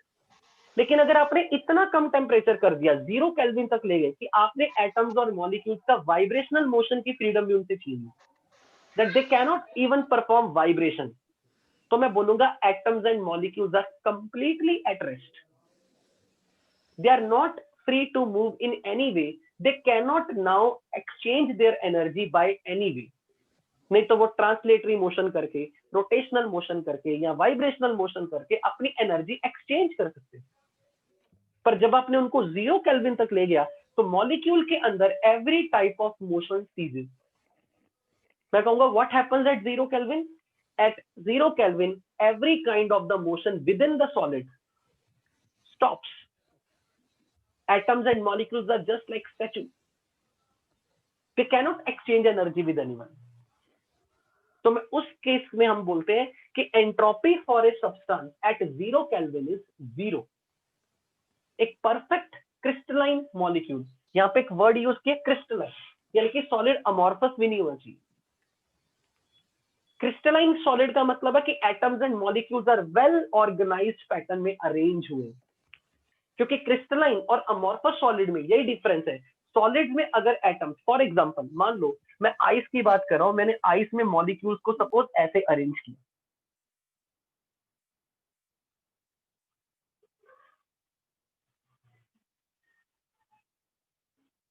Suppose मैं आइस की बात ले रहा हूं, सपोज, और मैंने इसमें मॉलिक्यूल्स को इस वे में अरेंज किया,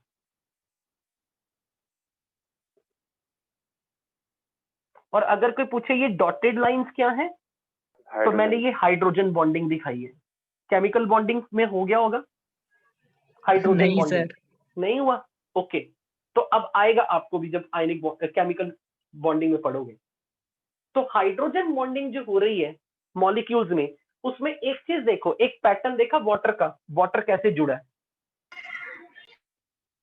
सारे वाटर मॉलिक्यूल एक ही ओरिएंटेशन में अरेंज है, लाइक ऐसा।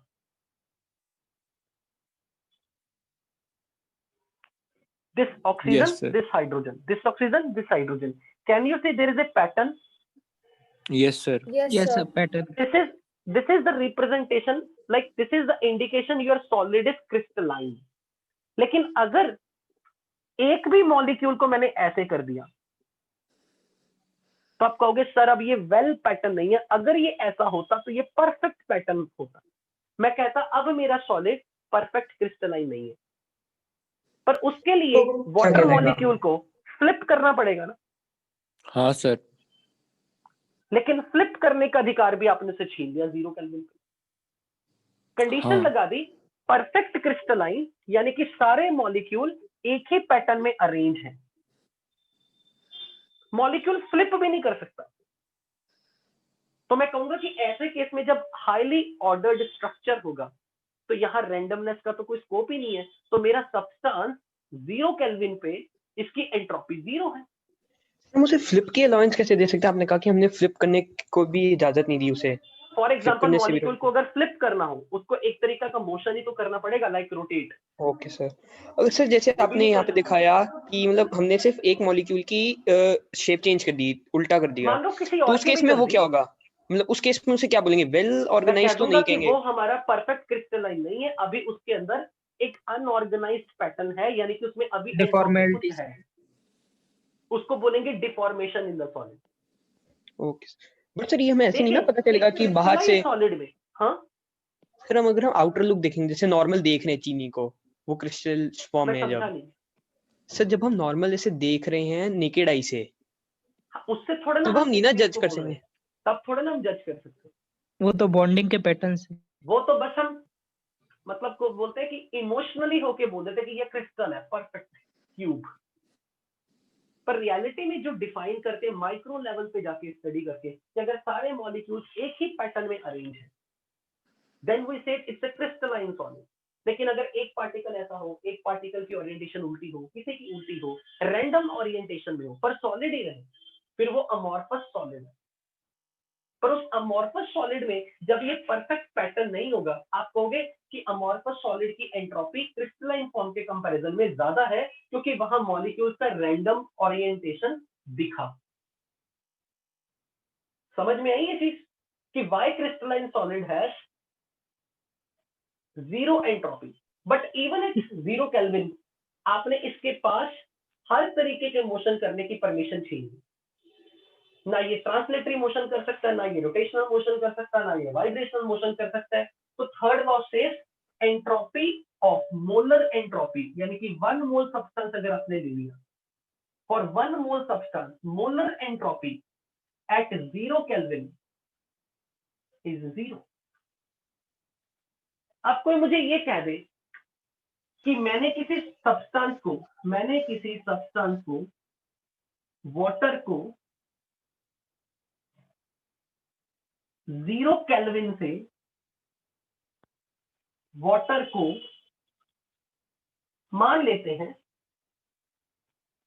लिक्विड फॉर्म में ले गया और टेम्परेचर कर दिया 5 केल्विन, नहीं, मान लो मैंने टेम्परेचर कर दिया 5, कितना करो 300 केल्विन। तो अब अगर कोई मुझे कह दे कि इस प्रोसेस में चेंज इन एंट्रोपी बताओ, चेंज इन एंट्रोपी, मैं कहूंगा entropy of water for the liquid at 300 kelvin minus entropy of ice at 0 kelvin. ऐसे लिखोगे चेंज इन एंट्रोपी। अब ये बताओ इन दोनों में से कौन सी एंट्रोपी की वैल्यू 0 है? 0 केल्विन। अगर ये नंबर 0 है तो जो डेल्टा एस आएगा वही तो एस आएगा। Yes yes sir. तो मैं थर्ड लॉ की एप्लीकेशन से किसी का एस बता सकता हूँ, एब्सोल्यूट एंट्रोपी। क्या हम एच बता सकते हैं? H absolute enthalpy, H. No sir. No sir, नहीं absolute sir, internal energy E बता सकते हैं, नहीं सर, बॉम्ब सर। कैलोरीमेट्री आपने पर बताया हम था। पर वो भी डेल्टा यू बताता है, यू नहीं बताता।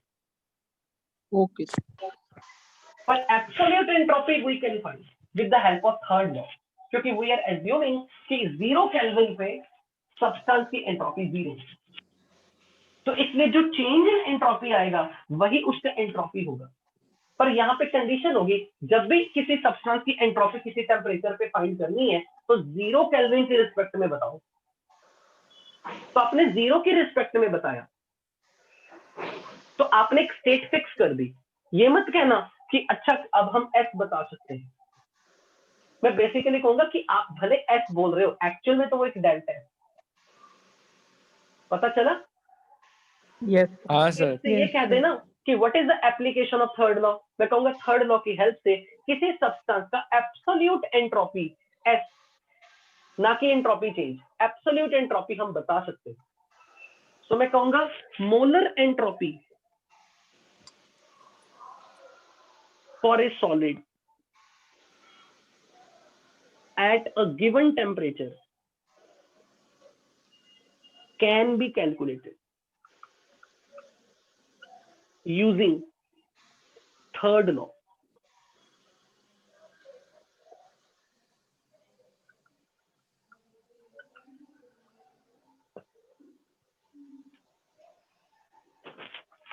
और अगर कोई मुझे ये कह दे मैं इस एंट्रोपी चेंज, लेकिन मैंने बार बार एक वर्ड लिखा मोलर, यानी कि यहाँ लिख रहा हूँ एम, क्योंकि मैं 1 मोल कर रहा हूँ। अगर 2 मोल हुए, 3 मोल हुए तो क्या करूंगा? 3 into 2 कर देंगे। अगर आपको ये नंबर मिल गया, ये मिल गया वैल्यू 5, पर ये तब जब इसका 1 मोल है। अगर 2 मोल हो तो डबल कर दो, Sir, क्योंकि into two entropy Yes, sir. Extensive property है। We can add and subtract. You can add और subtract, you can multiply it. तो अगर आपको 2 मोल सॉलिड है तो multiply by 2 on both sides. समझ में आई ये चीज कि जब मैंने मोलर एंट्रोपी बोला है तो फॉर 1 मोल सब्सटेंस, हाँ sir. But if you have 5 mole 10 mole, just multiply by 10 on both sides. Yes sir. Sir तो यहाँ पे आपको अगर कोई ऐसे पूछ ले कि भाई एंट्रोपी फॉर द सिस्टम, यानी कि for a substance, molar entropy का ग्राफ टेम्परेचर के साथ अगर मुझे दिखाना, अगर मुझे ये चीज टेम्परेचर के साथ अगर बतानी हो, ये graph, this graph comes like this.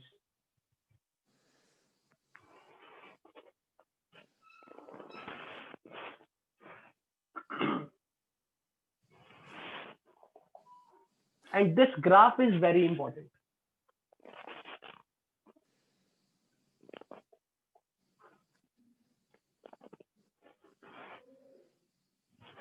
This temperature represents melting point. This temperature represents boiling point. अब आपको ये चीज सीखनी है जिसपे हम इस चैप्टर को, अब सॉरी इस टॉपिक को बोलेंगे कि खत्म हो गया। बस एक ग्राफ ये समझिए। बच्चों मुझे एक बात बताओ, अभी आज आपने फेस ट्रांजिशन वाला न्यूमेरिकल किया था जिसमें हमने आइस को पहले मेल्टिंग पॉइंट पे देखा Yes, था, फिर sir. उसे लिक्विड Yes, बनाया, फिर Yes, sir. बॉइलिंग पॉइंट पे उसके देखा। बाद बॉलिंग। मान लो अगर मैं आपको ये कह दूं कि मुझे वाटर की एंट्रोपी, आपके पास 2 मोल वाटर है सपोज, और मुझे Yes. उसकी एंट्रोपी 800 केल्विन पे चाहिए। सबसे पहले मुझे ये बताओ 800 केल्विन टेम्परेचर कितनी डिग्री हुआ? 800 केल्विन टेम्परेचर कितने डिग्री सेल्सियस हुआ? 527 27 डिग्री सेल्सियस पे वाटर किस फॉर्म में होगा? गैसियस स्टेट में। फॉर्म में। लेकिन मैंने बोला मुझे बताओ वाटर की एंट्रोपी एस बताओ। तो सबसे पहले तो आप डेल्टा एस। बोलोगे सर हम तो एस नहीं, हम डेल्टा एस बता सकते हैं। मैंने कहा नहीं, मुझे एस चाहिए। तो आप कहोगे तो फिर एक काम करो, ये जो डेल्टा एस है ना, विद रिस्पेक्ट टू 0 केल्विन के रिस्पेक्ट में बता दो। मैं कहूंगा डेल्टा एस, अगर मुझे आप एस बताना चाहते हो तो आप ये कह दो कि entropy change for the water for 2 mole substance eight 800 kelvin minus entropy change for water for 2 mole solid at 0 kelvin. कहोगे कि सर ये नंबर तो 0 ही है। तो अगर आप ये नंबर पूछ रहे हो तो इस प्रोसेस का जो डेल्टा एस है वही एस, यानी कि 2 मोल आइस की मोलर एंट्रोपी अगर आपको चाहिए, वैसे मैंने 2 मोल लिखा तो मैं मोलर वर्ड में लिखा, तो मैं बोल दूंगा कि एस अगर पता करना है तो इसका कंपैरिजन 0 केल्विन वाली स्टेट के साथ कर दो, और यहाँ का डेल्टा एस बता दो। वही इस प्रोसेस के लिए डेल्टा, ये वही वाटर की एंट्रोपी 527 डिग्री सेल्सियस पे होगी। तो 0 केल्विन पे कंपेयर क्यों करते हैं? क्योंकि 0 केल्विन पर ही तो 0 है ना। लॉ नहीं सर, डेल्टा एस के फॉर्मूला में क्या डेल्टा एस तो चेंज इन एंट्रोपी होता है ना 2 स्टेट का। तो उसकी इनिशियल स्टेट कौन सी ले ली? 0 केल्विन वाली। ओके। तो 0 केल्विन के रिस्पेक्ट में हमने देख रहे हैं कि 800 केल्विन में कितना एंट्रोपी चेंज आएगा। जितना एंट्रोपी चेंज आएगा वो हम वाटर की एंट्रोपी 800 केल्विन पर असाइन कर देंगे। ओके। अब कोई मुझे ये कह दे कि 0 केल्विन से 800 केल्विन पे ले जाना है, तो आपके स्टेप्स क्या होंगे? सबसे पहले वाटर सॉलिड को 0 केल्विन से वाटर सॉलिड आइस रखते हुए 20 डिग्री सेल्सियस यानी कि 273 केल्विन पे ले जाना पड़ेगा। 0 केल्विन का मतलब -273 डिग्री सेल्सियस से 0 डिग्री सेल्सियस तक ले जाना पड़ेगा। टेम्परेचर चेंज होगा या नहीं होगा सॉलिड का? ये देखो फिजिकल फॉर्म चेंज नहीं हो रही, पर मैं टेम्परेचर -273 डिग्री से 0 डिग्री पे ले जा रहा हूँ, जस्ट 0 केल्विन से 273 पे ले जा रहा हूँ। तो इस प्रोसेस के दौरान डेल्टा एच कितना आएगा? D Q reversible by T का इंटीग्रेशन, और टी यहाँ पे चेंज हो रहा है। क्यू को मैं लिख दूंगा mass into specific heat of ice into D T by T का इंटीग्रेशन फ्रॉम क्या टेम्परेचर की लिमिट रखूं? 0 केल्विन टू 273 केल्विन। यस और no? Yes, sir. Yes sir. Right. अच्छा, Yes. फिर मैं बोलूंगा वाटर आइस से 0 डिग्री सेल्सियस से वाटर लिक्विड बनाओ 0 डिग्री पे, क्योंकि अब ये मेल्टिंग पॉइंट पे आ गया 273 केल्विन पे। तो यहाँ का डेल्टा एस कैसे निकालोगे? बताओ मुझे, इस स्टेप का डेल्टा एस कैसे निकालोगे? ये आप मुझे बताओगे, क्योंकि आपने आज किया ये न्यूमेरिकल। क्या मेल्टिंग पॉइंट पे नहीं आ गया वाटर? हाँ sir, Yes, delta yes, H हो sir. पॉइंट जाएगा। नहीं आ गया? डेल्टा एच 0 बाई डिग्री से लिक्विड से सॉलिड का कन्वर्जन 0 डिग्री पे। हाँ sir. Delta H by T हो जाएगा। तो इस स्टेप का डेल्टा एस क्या हो जाएगा? Delta H H by by T, delta H का नाम क्या रखूं यहाँ पे? Latent heat of latent heat of fusion. Fusion, और यहाँ का टेम्परेचर कितना पुट करोगे? 273 273 केल्विन। तो ये बताओ, ये जो टेम्परेचर बढ़ रहा था ना, टेम्परेचर Yes, sir. बढ़ रहे थे, सॉलिड से सॉलिड में जा रहे थे, एंट्रोपी बढ़नी शुरू हो गई। पता लगा क्यों टेम्परेचर बढ़ रहा था और Yes, सॉलिड sir. का टेम्परेचर बढ़ रहा था, एंट्रोपी पहले बढ़ रही थी। अब बताओ ये वर्टिकल लाइन आने का मतलब क्या है? एंड टेम्परेचर कांस्टेंट हो गया। टेम्परेचर कांस्टेंट है, पर जब टेम्परेचर कांस्टेंट है, कब टेम्परेचर कांस्टेंट? जब मेल्टिंग पॉइंट आए। यस, इस दौरान ये डेल्टा एच पॉजिटिव है या नेगेटिव है? पॉजिटिव। सॉलिड से लिक्विड, डेल्टा एच पॉजिटिव है। टेम्परेचर भले कांस्टेंट है 273 केल्विन, पर डेल्टा एच तो पॉजिटिव है ना। Yes sir. तो ये पूरी टर्म पॉजिटिव होगी नेगेटिव होगी? पॉजिटिव। पॉजिटिव बढ़ेगा। एंट्रोपी देखो बढ़ रही है। जब तक सॉलिड से सारे का सारा लिक्विड नहीं बन जाता और कांस्टेंट टेम्परेचर पे सारा सॉलिड लिक्विड नहीं बन जाता, तब तक एंट्रोपी बढ़ रही है। लीनियरली बढ़ रही है। टेम्परेचर कांस्टेंट है, एंट्रोपी Yes. बढ़ी जा रही है, और वो कितनी? Delta H by T. Latent heat of fusion numerical में गिवन होगा 273 केल्विन वैल्यू गिवन होगी। यस। अब लिक्विड से जब आप इसे 100 डिग्री सेल्सियस तक लेके जाओगे, लिक्विड से लिक्विड, क्या टेम्परेचर फिर से बढ़ेगा? Yes sir. हीट करना पड़ेगा लिक्विड को। यस हाँ सर। तो मैं फिर से डेल्टा एस कैसे निकालूंगा? मास into specific heat of liquid into D T by T का इंटीग्रेशन फ्रॉम द लिमिट्स। क्या लगाऊंगा? 273 केल्विन से 373 केल्विन। पर ये बताओ, इस प्रोसेस में ये ओवरऑल नंबर पॉजिटिव आएगा नेगेटिव आएगा? पॉजिटिव। टेम्परेचर चेंज हो रहा है या नहीं? हो रहा है। Yes sir. तो देखो ग्राफ में फिर से टेम्परेचर चेंज हुआ, एंट्रोपी बढ़ी, एंट्रोपी बढ़ी। नाउ अब लिक्विड जब 100 डिग्री पे आ गया, तो ये वाटर का बॉइलिंग पॉइंट पे आ गया। Yes sir. Gas at 100 degree, this is at boiling point. क्या होगा आपकी बार? बताओ जरा। लेटेंट हीट ऑफ वेपराइजेशन के रूप very good. Delta H will be delta H vaporisation by upon temperature T. Yes. Upon T, latent heat of vaporisation. Positive negative? Positive. Positive. क्या positive? Delta H positive. Entropy Yes. बढ़ रही है liquid से liquid, gas बनते में। तो entropy देखो फिर से बढ़ी, पर टेम्परेचर चेंज नहीं हुआ, क्योंकि ये बॉइलिंग पॉइंट है, ये मेल्टिंग पॉइंट है। एंट्रोपी फिर से वही रह गई। अगली बार क्या होगा? जब गैस 100 डिग्री पे बन चुकी है, अब आपको ले जाना है 527 डिग्री पे गैस को।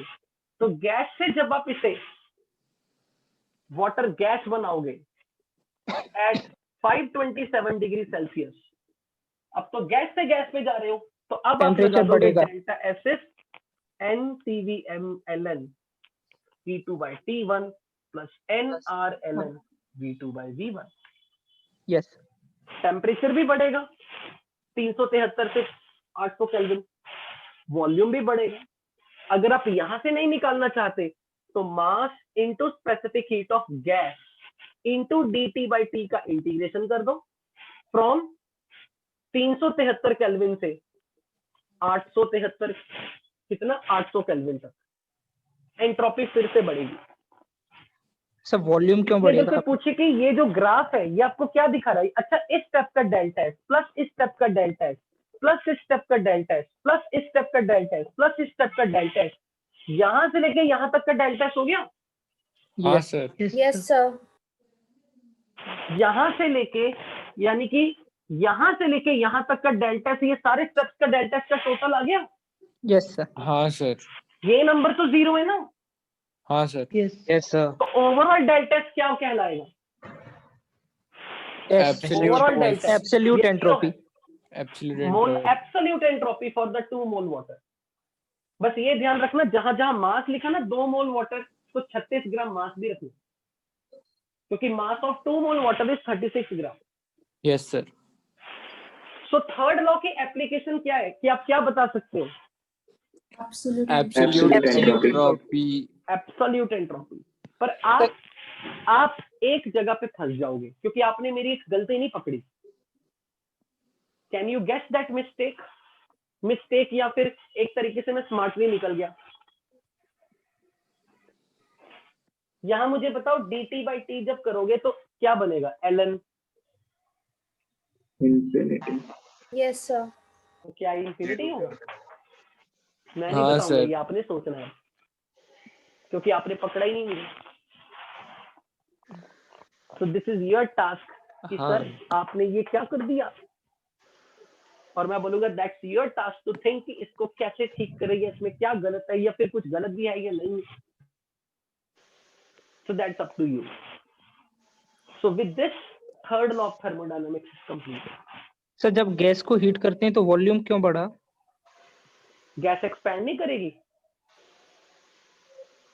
जब गैस को गर्म करते हैं तो। बताओ। Yes yes. फिर मान लिया कि अगर आप यहां से नहीं देखना चाहते, यहां से देख लो, टेम्परेचर तो बढ़ रहा है ना, और टेम्परेचर बढ़ रहा है तो एंट्रोपी पॉजिटिव डेफिनेटली हो रही है, एंट्रोपी चेंज। बट ये मिस्ट्री अब आप रिजॉल्व करोगे। Thank you so much. Going to Sir. End up the meeting. हाँ सर Q को हम C डेल्टा T सिर्फ रिवर्सिबल प्रोसेस के लिए नहीं लिख सकते? दोबारा बोलना। सर Q को C डेल्टा T हम इरिवर्सिबल प्रोसेस के लिए भी लिख सकते हैं ना? लिख सकते हैं। यस। और सर चलिए। एमॉर्फस हाँ। सॉलिड को सर हम 0 केल्विन पे ले गए तो तब उसके लिए एंट्रोपी कुछ ना कुछ हो सकता है, उसके अंदर कुछ ना कुछ एंट्रोपी हो, वो परफेक्ट 0 नहीं होगी। उससे क्योंकि भी कंपेयर ले जाए अमॉर्फस तो का मतलब क्या है? अमॉर्फस का मतलब क्या है? Atoms and molecules are packed in random way. हाँ, लेकिन सर। कभी तो ऑर्गेनाइज हो सकते हैं। ऑर्गेनाइज तो तब होगा ना जब उसको परफेक्ट 0 केल्विन पे लेंगे, फिर वो परफेक्ट क्रिस्टलाइन बन जाएगा। हालांकि इस लॉ की एक लिमिटेशन भी है। एक्चुअली कुछ सब्सटेंसेस में ये देखा गया 0 केल्विन तक भी जाते हुए कुछ सब्सटेंसेस में एंट्रोपी कुछ ना कुछ बची रह जाती है due to vibrational degree of freedom. कुछ ना कुछ बचा रह जाता है, उसको बोलते हैं रेसिडुअल एंट्रोपी, जिसको मैं नेक्स्ट क्लास में जरूर थोड़ा ब्रीफ आउट करूंगा कि ये रेसिडुअल एंट्रोपी का कॉन्सेप्ट क्या है। सर केल्विन स्केल नेगेटिव में जा सकता है क्या? दोबारा बोलो। केल्विन स्केल नेगेटिव में नहीं जा सकता? नहीं, 0 केल्विन से नीचे कोई पॉसिबल टेम्परेचर ही नहीं। ओके। और सर Practically वाइब्रेशनल तो- डिग्री को हम हाई टेम्परेचर पे लेते हैं ना? वो बिल्कुल ठीक है, वो ठीक है। वाइब्रेशनल डिग्री ऑफ फ्रीडम हम हाई टेम्परेचर पे काउंट करते हैं, पर क्वेश्चन यहाँ पे ये कि वाइब्रेशनल मोशन को बिल्कुल 0 कर दे, क्या पॉसिबल है? सॉलिड के लिए हाँ सर। Theoretical possible. सॉलिड के लिए मैक्सिमम टाइम थ्योरेटिकली तो पॉसिबल है, पर Yes. प्रैक्टिकली पॉसिबल नहीं, क्योंकि क्योंकि वाइब्रेशनल कोई भी मोशन सॉलिड किस चीज सर को बोलते परफेक्टली क्रिस्टलाइन नहीं हो सकता ना। हैं? ओके, एक तो ये आंसर है कि परफेक्ट क्रिस्टलाइन नहीं हो सकता। मान लिया कि परफेक्ट क्रिस्टलाइन अगर है भी है तो एक्चुअली क्या होता है? वाइब्रेशनल मोशन का मतलब क्या है? जस्ट वाइब्रेट करना? नहीं, जो उसके बॉन्ड्स होते हैं ना, बॉन्ड्स को स्ट्रेच कर दो। Bonds are considered like springs. Water है, वाटर का वी शेप लाइक स्ट्रक्चर है, तो OH बॉन्ड को अगर मैं स्ट्रेच कर दूं, बेंड कर दूं, बॉन्ड की स्ट्रेचिंग, बॉन्ड की compressing, this is basically vibrational motion. तो ये वाइब्रेशनल मोशन कहीं ना कहीं मॉलिक्यूल में स्टोर रह जाता है। अगर उसको भी परफेक्ट खत्म करना है तो like temperature should be extremely low. तो 0 केल्विन पे इट इज पॉसिबल दैट आप बोल सकते हो कि हमारे सब्सटेंस का वाइब्रेशनल मोशन भी खत्म हो जाए, but for few substances it has been found कि ऐसा नहीं हो पाया। 0 केल्विन पे उनकी एंट्रोपी कुछ ना कुछ रहती है, जिसको बोलते हैं residual entropy. But yes it's true, ये लॉ गलत नहीं है, बहुत सारी चीजों के लिए ये वैलिड है, पर कुछ मॉलिक्यूल्स इसका एक्सेप्शनल बिहेवियर दिखाते हैं। But that is just like beyond your scope of the like for 11th class students. But हम ये मान के चलेंगे कि परफेक्ट क्रिस्टलाइन सॉलिड 0 केल्विन पे बन जाएगा और उसमें हर तरीके का मोशन फ्रीज आउट हो जाएगा, तो उसकी एंट्रोपी हम 0 असाइन कर सकते हैं 0 kelvin. Okay, going to end up the meeting. Thank you so much. Thank you, sir. Thank you, sir. Thank you, sir. Welcome.